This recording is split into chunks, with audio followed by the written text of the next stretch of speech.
दोस्तों, दिल्ली की एक फैमिली कोर्ट में एक जज साहब अपने काम को पूरा करके और हाथ में कोर्ट का तलाक का कागज लेकर अपने घर पे आते हैं।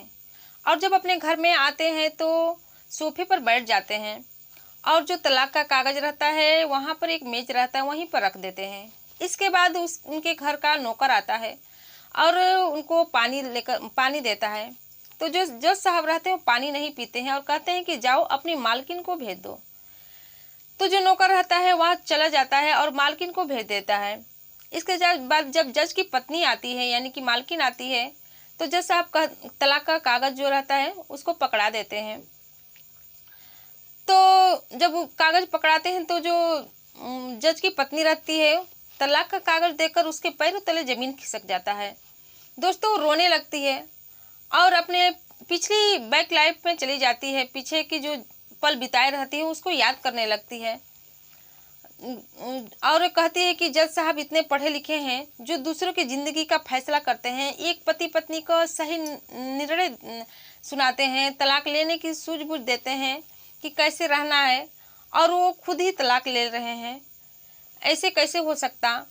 और अपने पिछली ज़िंदगी की याद करने लगती है जो कि खुशी के बिताए हुए पल, प्यार के 2 पल और थोड़ी बहुत छोटे मोटे लड़ाई झगड़े के पल सब उसको याद आने लगते हैं। और उस तलाक का कागज देकर उसकी आंखों से आंसू बहने लगते हैं और जब वो रोने लगती है तो उसके बच्चे भी आ जाते हैं। दोस्तों, उसके एक 16 साल का लड़का रहता है और एक 10 साल की लड़की रहती है।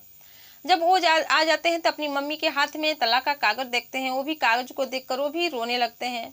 कहते हैं कि पापा आप ऐसा कैसे कर सकते हैं, हम लोग को अकेला कैसे छोड़ सकते हैं। फिर जो जज साहब रहते हैं कि कहते हैं कि तुम जल्दी से साइन कर दो और मैं नहीं चाहता कि मैं जज हूँ तो इस जो मामला है कोर्ट में जाए और दूसरे लोग जाने, क्योंकि बहुत ही बदनामी होगी कि आखिर जज के सामने ये कैसे हो गया कि अपनी पत्नी को तलाक दे रहे हैं। फिर उसकी पत्नी को कुछ समझ में नहीं आता है। वो जज के एक दोस्त को कॉल करती है जिसका नाम विनोद रहता है और वो भी जज रहते हैं। उसको कॉल करके बुलाती है, कहती है कि प्लीज़ भाई साहब आप यहाँ पर आ जाइए। तो जो जज रहते हैं, जज के जो दोस्त रहते हैं, कहते हैं कि क्या बात है बताइए। तो कहती है कि प्लीज़ आप यहाँ पर आ जाइए। बस रोती रहती है और तो जो वो रहते हैं तो यहाँ पर आते हैं। इसके आगे फिर क्या होता है दोस्तों, इस कहानी की पूरी सच्चाई के लिए पूरी जानकारी के लिए वीडियो में लास्ट तक बने रहिएगा। तो दोस्तों नमस्कार, मैं हूँ ज्योति कुशवाहा और आपका ज्योति वॉइस चैनल में तहे दिल से स्वागत है। दोस्तों, वीडियो में आगे बढ़ने से पहले आपसे रिक्वेस्ट है कि अगर आप मेरे चैनल पर नए हैं तो वीडियो को लाइक कर दीजिएगा, शेयर कर दीजिएगा और चैनल को सब्सक्राइब जरूर कर दीजिएगा ताकि हमारा हौसला बढ़ता रहे। तो दोस्तों, जो विनोद रहते हैं जज के दोस्त, वो आते हैं और जब आते हैं तो बैठते हैं सोफे पर। इसके बाद देखते हैं कि घर के जितने भी सदस्य हैं, जज और उनकी पत्नी और उनके बच्चे, चाहे नौकर चाकर, सब लोग शांत रहते हैं। सब लोग शांत होकर चुपचाप बैठे रहते हैं। इसके बाद जो जज रहते हैं कहते हैं, अपने दोस्त से पूछते हैं कि बताइए आप ऐसा क्यों कर रहे हैं, आप अपनी पत्नी को तलाक क्यों दे रहे हैं। हम लोग जज हैं, हम लोग दूसरे का निर्णय करते हैं, दूसरे पति पत्नी को सही राह पर चलने की हिम्मत देते हैं और उनको तलाक से बचाते हैं, सही फैसला करते हैं। लेकिन आप ही ऐसा क्यों कर रहे हैं, ऐसा करेंगे तो समाज क्या सोचेगा। तो जज साहब कुछ नहीं बोलते हैं, सिर्फ अपने सिर को नीचे किए रहते हैं। फिर उनकी पत्नी कहती है कि भाई साहब ये क्या बताएंगे, मैं बताती हूँ कि ये मुझे तलाक दे रहे हैं, आखिर ऐसा क्यों कर रहे हैं। इतना कहकर वो रोने लगती है। फिर जो जज साहब रहते हैं अपने दोस्त से पूछते हैं कि बताइए ऐसा क्यों कर रहे हैं। तो जज साहब दोस्तों रोने लगते हैं और कहने लगते हैं कि मैं 3 दिन से खाना नहीं खाया हूँ और मैं अपनी माँ को वृद्धाश्रम छोड़कर आया हूँ, उस जगह पर छोड़कर आया हूँ जहाँ की लोग नहीं जानते हैं कि मेरी माँ को कैसा रहना चाहिए, कैसा क्या खाना पसंद है, क्या माने पीना पसंद है, क्या दिक्कत है, क्या प्रॉब्लम है, वो लोग नहीं जानते। मैं उस जगह पर अपनी माँ को छोड़कर आया हूँ और मेरी माँ कितना दुख दर्द में है मैं ही जानता हूँ। और जो उसकी जो मेरी माँ है, पिछले 1 साल से मेरी माँ की इस घर में कोई भी जगह नहीं है, कोई भी उसकी बात को नहीं सुनता है। मेरी पत्नी का कहना है कि मैं आपकी माँ की देखभाल नहीं कर सकती, यहाँ तक कि मेरे बच्चे भी मेरे माँ से सही ढंग से बात नहीं करते हैं। घर के नौकर चाकर भी मेरी माँ की एक भी नहीं सुनते हैं, उसकी एक भी कहना को नहीं मानते हैं और उसकी हर एक बात को अनसुना कर देते हैं। मेरी माँ के साथ ऐसा हो रहा है, बताइए मैं ये सब कैसे देख सकता हूँ। जो कि मेरी माँ बचपन से ही मेरे पिताजी गुजर गए, मेरी किन हालतों में मुझे पाली पोसी है और कैसे कैसे करके इतना पढ़ाई लिखाई है जो कि आज मैं काबिल हो गया हूँ। बस मैं अपनी माँ के पास जाना चाहता हूँ, इसलिए मैं तलाक दे रहा हूँ। मैं इनको सारी जो प्रॉपर्टी है सब कुछ दे रहा हूँ। बस इनके पास इनका पिता नहीं रहेंगे, बाकी सब कुछ रहेगा। जिसको मेरी माँ से दिक्कत है वो अलग ही रहे, वो दूर ही रहे तो सही है, लेकिन मैं अपनी माँ को नहीं छोड़ सकता। मैं अपनी माँ को तलाक देकर उसके पास जाता हूँ। क्या हो सके बड़े होकर मेरे बच्चे भी मेरे साथ ऐसा ही करें। इस बात को जब सुनते हैं विनोद तो वो समझ जाते हैं कि क्या मामला है। इसके बाद नौकर से कहते हैं कि 2 कप चाय बनाओ, हम लोग को पीना है। नौकर जो रहते हैं चाय बनाने चले जाते हैं। इसके बाद चाय बनाकर लाते हैं तो दोनों दोस्त पीते हैं। इसके बाद सबको जो विनोद रहते हैं गाड़ी में बैठाते हैं। गाड़ी में बैठाकर नोएडा जाते हैं, जहाँ की उसकी माँ वृद्धाश्रम में रहती है।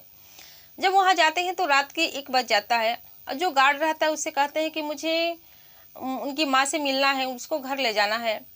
तो जो गार्ड रहता है तो कहता है कि क्या जज साहब, आप अपनी माँ को यहाँ पर छोड़ गए हैं, आप तो दूसरे का फैसला करते हैं और आप ही ऐसा कर रहे हैं। तो जो जज साहब रहते हैं कुछ नहीं बोलते हैं। इसके बाद उसकी माँ को अब जो विनोद रहते हैं अपने इन सबको यहीं पर दरवाजे पर छोड़ के उसकी माँ से मिलने के लिए जाते हैं।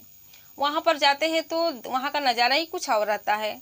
वो देखते हैं कि जो बूढ़ी माँ रहती है कोने में सोने की कोशिश कर रही होती है और उसके हाथ में एक अपने बेटे का फोटो रहता है, तस्वीर रहती है, जो कि देख देख कर रो रही होती है। ये नज़ारा देखकर वो विनोद रोने लगते हैं और जब उसकी माँ को इस पर नज़र पड़ती है तो वो भी बेचैन से हो जाती है, परेशान हो जाती है कि अरे भाई ये कहाँ यहाँ पर आ गए।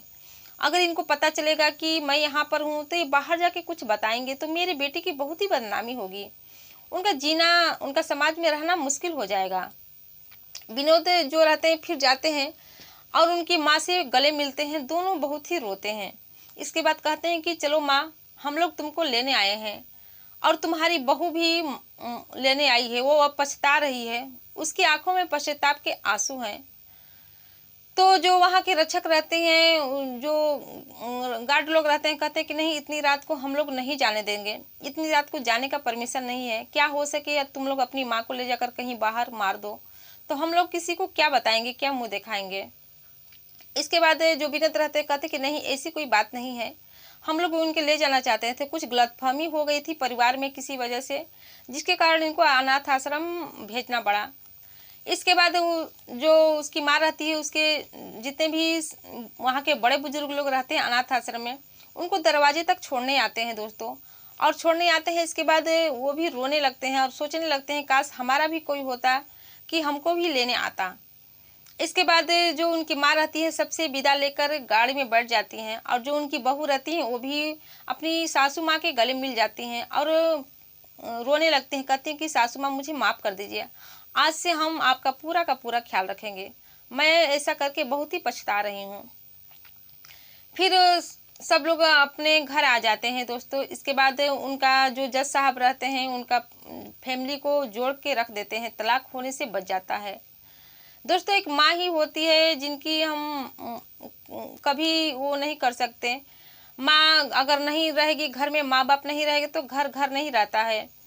माँ की ममता ही कुछ और रहती है, जो कि बचपन में हमें कितनी लाड़ प्यार से पालती है, कैसे कैसे करके हमको बड़ा करती है, पढ़ाती है, लिखाती है, इतना काबिल बनाती है, लेकिन हम माँ को अकेला कैसे छोड़ सकते हैं। ऐसे ही हुआ था जज के साथ। फिर सभी परिवार एक साथ मिल जाते हैं और जज की जो पत्नी रहती है अपनी सासू माँ की अच्छी तरह से देखभाल करने लगती है। उसके बच्चे भी अपनी दादी के साथ घुल मिल जाते हैं, सब लोग अच्छे से रहने लगते हैं। तो दोस्तों आपको ये कहानी कैसी लगी? उम्मीद है कि आपको ये कहानी अच्छी लगी होगी। अगर थोड़ी सी भी अच्छी लगी होगी तो वीडियो को लाइक कर दीजिएगा, शेयर कर दीजिएगा और चैनल को सब्सक्राइब जरूर कर लीजिएगा। तो फिर मिलते हैं दोस्तों अगले दिन नई कहानी के साथ। तब तक के लिए जय हिंद, जय भारत।